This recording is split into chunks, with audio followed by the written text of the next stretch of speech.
তো দেখতে পাচ্ছ এখানে বাহির থেকে এনেছি আজকে চিকেন চাপ। তো আজকে ঘরের খাবার খাবো না, অনেক দিন বাহিরের কিছু খাই না।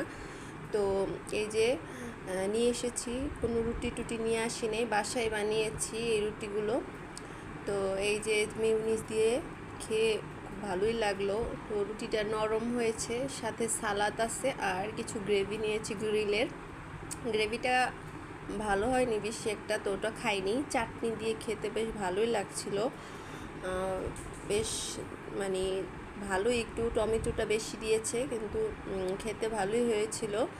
তো অল্প অল্প করে রুটি ছেড়ে যে একটু গ্রেভি দিয়ে খেয়ে দেখি কীরকম। তো গ্রেভিটা বেশি একটা ভালো লাগেনি, তো এমনি শুধু শুধু খেতে ভালো লাগছে। তো এই যে রুটিটা ছিঁড়ে এখন একটু গ্রেভি দিয়ে খেয়ে দেখবো চিকেন চাপের সাথে, একটু সালাদ নিয়ে একটু চাটনি নিব, দেখি কীরকম খেতে হয়। চাটনিটা বেশ ভালোই, খুব মজা, মিষ্টি একটা তেঁতুলের চাটনি।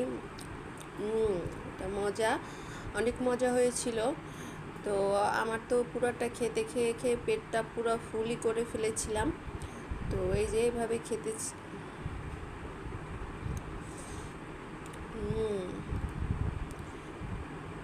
তবে খুব একটা ভালো হয়নি, যেরকমটা আশা করেছি সেরকমটা হয়নি, কিন্তু মোটামুটি চলে।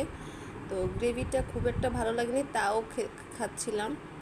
চাটনি দিয়ে খেতে বেশ ভালোই লাগছিল, টমেটোটা একটু বেশি দিয়েছে, বেশ ভালোই লাগছিল খেতে। তো এই যে একটা মাংসের পিস, একটু শক্ত শক্ত আছে, একটু ছেড়ে নিলাম মাংসটা, এভাবে একটু শুধু শুধু খেয়ে দেখি, বেশ ভালোই লাগছিল। একটু সালাদ